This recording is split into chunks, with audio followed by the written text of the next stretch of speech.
Yes, hello dear students, welcome back to my YouTube channel. Now today we'll be discussing about isomers. Okay, before starting with isomers, let us just understand the concept of isomerism.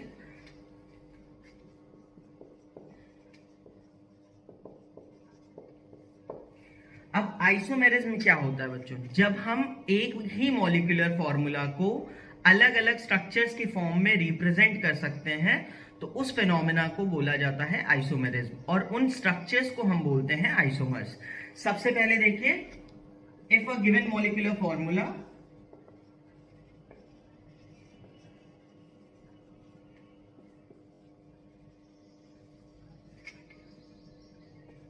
can be represented in two or more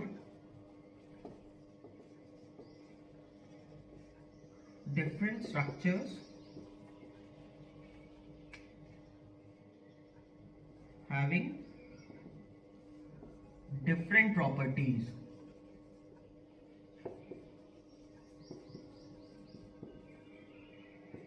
is called the phenomenon is called isomerism. Okay, the phenomena of having different structures. Okay, for a given set of formula, how we can represent them in more number of structures, that particular phenomena is considered as isomerism and those structures are called as isomers. ठीक है, अब देखिए बच्चों, हम example लेंगे यहाँ पे journal alkanes का। सबसे पहले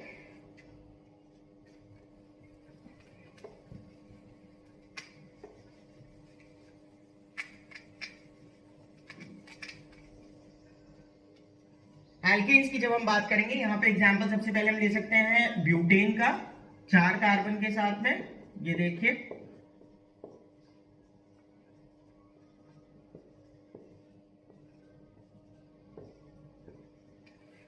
ठीक है, यहाँ पे फॉर्मूला क्या हो जाएगा, C4H10 and the name is N butane. This is normal butane. Now, if we have to make the isomer of this particular butane, how we are going to make it up? We will shift the carbon position.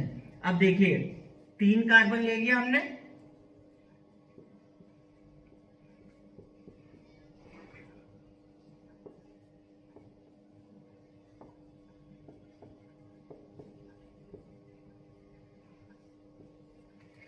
और ये वाला जो carbon था, इस carbon को उठा के मैंने यहाँ पे प्लेस कर दिया। इस केस में भी अब देखिए, जो मॉलिक्यूलर फॉर्मूला होगा वो क्या बन जाएगा, C4H10।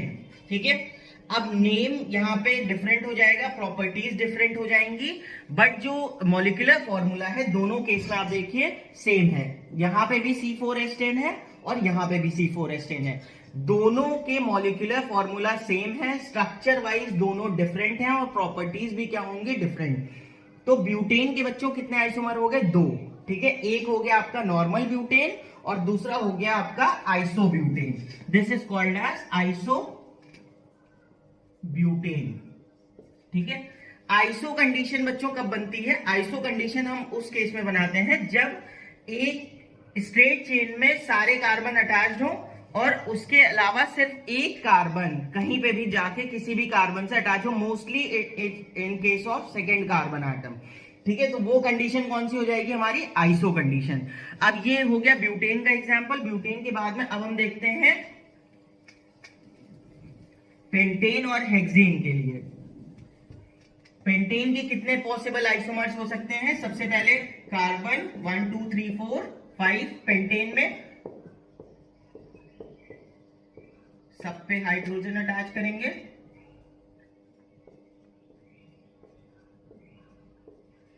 ठीक है, अब 5 carbon are there, now this will be C5H12. Okay, 1 2 3 4 5 6 7 8 9 10 11 12, C5H12. The name will be N-पेंटेन।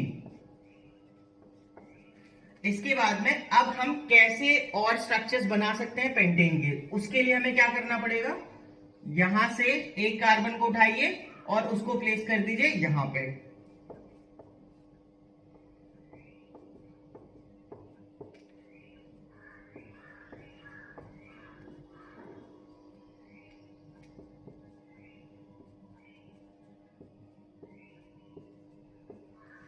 ठीक है, अभी भी बच्चों देखिए कार्बन नंबर कितना है 1 2 3 4 5 और हाइड्रोजन नंबर भी 12। इस केस में भी मॉलिक्यूलर फॉर्मूला जो है वो सेम हो जाएगा C5H12।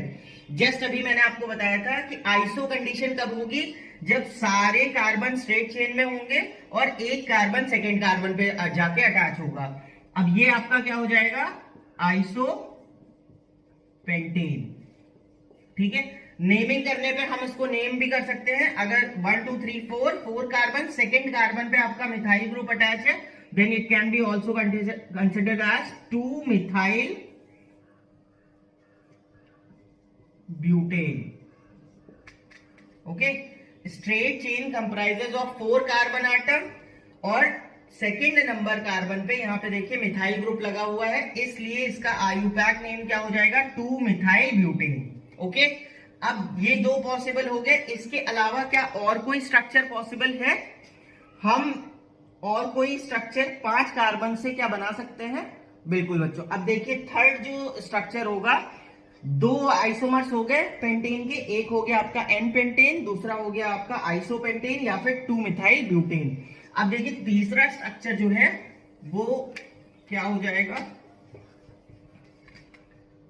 थर्ड स्ट्रक्चर हम ऐसे बना सकते हैं, एक कार्बन, यहां पे भी एक कार्बन अटैच कर दिया, यहां पे भी एक कार्बन, यहां पे भी एक कार्बन और यहां भी एक carbon.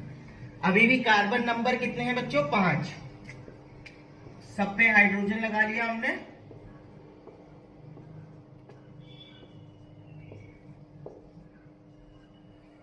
Okay, now if you all calculate it up, the carbon numbers is 5 again C5 and the hydrogen numbers are 12. The molecular formula is same in this case also, but the name will be different. In this case, the common name will be neopentane.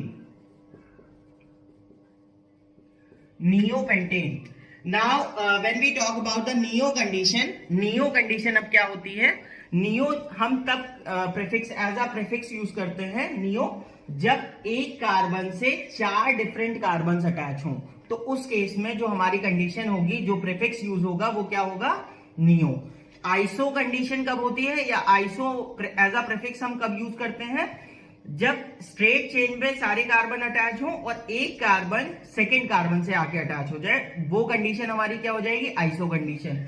और neo condition जब एक carbon से 4 carbon attach हो, तो उस case में हम prefix कौन सा यूज करेंगे, neo. Now the IUPAC name if we see, then on second carbon 2 carbon are attach, that means 2,2. Okay, 2 methyl groups are there, so dimethyl,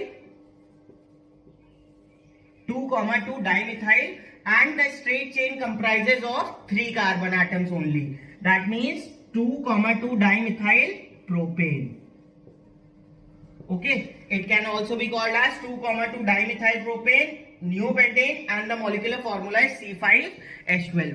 अब देखिए यहां पे मैं आपको यही समझाना चाह रहा था कि हम एक ही मॉलिक्यूलर फॉर्मूला को कितने टाइप से रिप्रेजेंट कर सकते हैं। अब देखिए ब्यूटेन का स्ट्रक्चर जो था वो 2 टाइप से रिप्रेजेंट किया जा सकता है, 2 फॉर्म्स में। एक हो गया आपका एन ब्यूटेन और दूसरा आपका आइसोब्यूटेन। फिर पेंटेन की अगर हमने बात की तो पेंटेन में 3 पॉसिबल स्ट्रक्चर्स थे। 3 पॉसिबल स्ट्रक्चर्स में पहला आपका एन पेंटेन हो गया, दूसरा आपका आइसोपेंटेन हो गया और तीसरा आपका नियोपेंटेन हो गया। अब हम हेक्सेन को भी कंसिडर कर सकते हैं। हेक्सेन के केस में देखिए कितने पॉसिबल आइसोमर्स हैं, 5 कार्बन के अलावा, 5 कार्बन में इन 3 पॉसिबल आइसोमर्स के अलावा और कोई भी स्ट्रक्चर बनाया नहीं जा सकता। ओके, सिर्फ यही 3 पॉसिबल स्ट्रक्चर्स हैं, आप बाकी बना के ट्राई कर सकते हैं और किसी भी तरीके से हम कोई भी स्ट्रक्चर बना नहीं सकते हैं। अब यहां पे देखिए अगर हम हेक्सेन की बात करेंगे तो हेक्सेन के केस में कितने पॉसिबल आउटकम्स हैं उसको चेक कर लेते हैं। पहले हेक्सेन में कितने कार्बन एटम्स हो जाएंगे, 6, 1 2 3 4 5 एंड देन 6।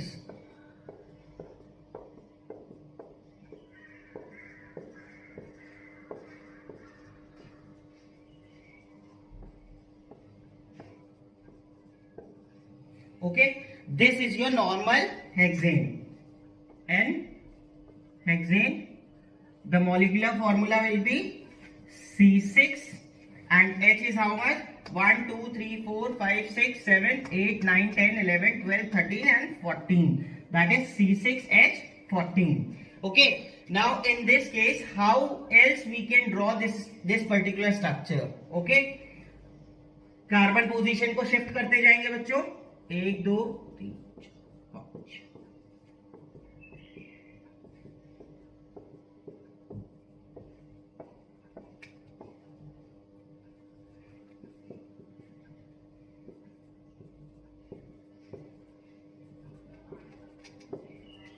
ठीक है. अब देखिए अभी भी 1, 2, 3, 4, 5 and 6 carbons are there and the hydrogen number is 14. In this case also the molecular formula will remain same. C6H14 ही रहेगा. नेम यहाँ पे क्या हो जाएगा? सारे कार्बन स्ट्रेट चेन से अटैच है. आईयूपैक नेम अगर हम बात करेंगे तो यहाँ पे 2 मिथाइल.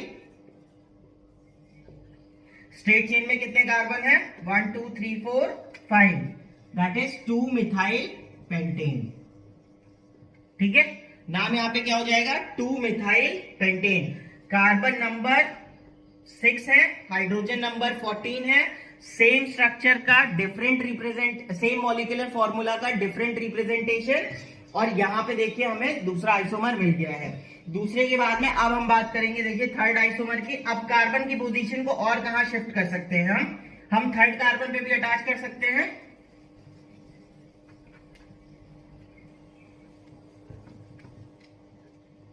देखिए अब कार्बन को अगर हम थर्ड कार्बन पे अटैच करते हैं 1, 2, 3, 4, 5.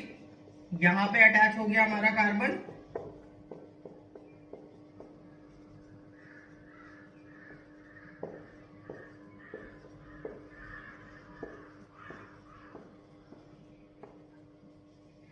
ठीक है.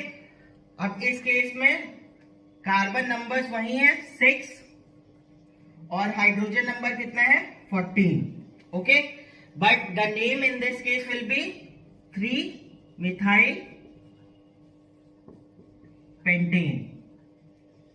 ठीक है बच्चों. अब कितने आइसोमर्स बना लिए हमने? 3. सबसे पहले एन हेक्सेन हो गया आपका. उसके बाद में 2 मिथाइल पेंटेन हो गया, 3 मिथाइल पेंटेन हो गया. अब और क्या पॉसिबिलिटी है? ये देखिए यहां से हमने अगर इस कार्बन को हटाया, यहां पे हटाया, हम ये कर सकते हैं कि सेकंड और थर्ड पे एक एक कार्बन को अटैच कर दें.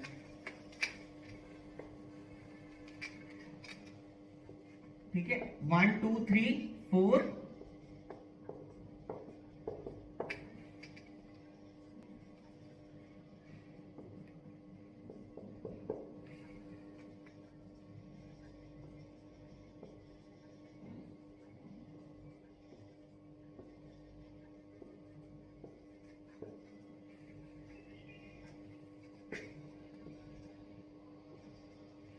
ठीक है. अब यहां पे देखिए सेकेंड नंबर पे एक कार्बन और थर्ड नंबर पे एक कार्बन, या सेकेंड पे और थर्ड पे एक कार्बन. अब यहां पे नेमिंग क्या हो जाएगी? 2, 3 dimethyl. The straight chain comprises of 4 carbon atoms, so it will be 2, 3 dimethyl butane.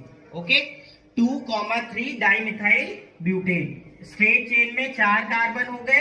एक मिथाइल ग्रुप आपका यहां हो गया, एक मिथाइल ग्रुप थर्ड पोजीशन पे हो गया. सो 2, 3 डाइमिथाइल ब्यूटेन. ओके.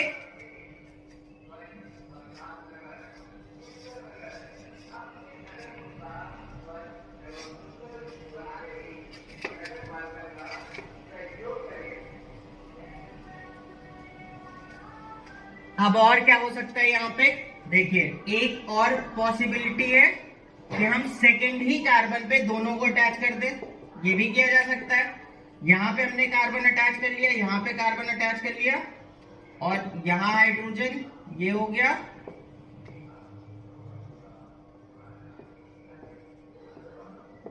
ये देखिए अब सेकेंड कार्बन पे ही 2 कार्बन भी अटैच किए जा सकते हैं. उस केस में जो नेमिंग हो जाएगी वो क्या हो जाएगी? 2, 2 डाइमिथाइल 1 2 3 4 ब्यूटेन। पॉसिबल कितने आइसोमर्स हो गए बच्चों इस केस में? हमने 5 आइसोमर्स यहां पे निकाले हैं। देखिए, सबसे पहला आपको बताया मैंने एन हेक्सेन हो गया, उसके बाद में हमने फिर 2 मिथाइल पेंटेन लिया, उसके बाद में हमने 2 और स्ट्रक्चर्स बनाए 2,3 और 3 मिथाइल।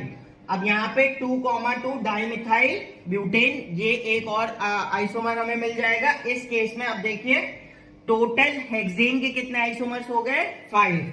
यहां पे मैं आपको एक क्विक रिकैप दे देता हूं कि कितने पॉसिबल आइसोमर्स हमने बनाए हैं। ब्यूटेन के केस में कितने पॉसिबल हैं? 2, ठीक है। पेंटेन के केस में 3 isomers, and in case of hexane it is 5 isomers, ठीक है। ये पॉसिबल आइसोमर्स हैं। Thanks a lot for watching बच्चों। In the next lecture we will be discussing about functional groups and homologous series.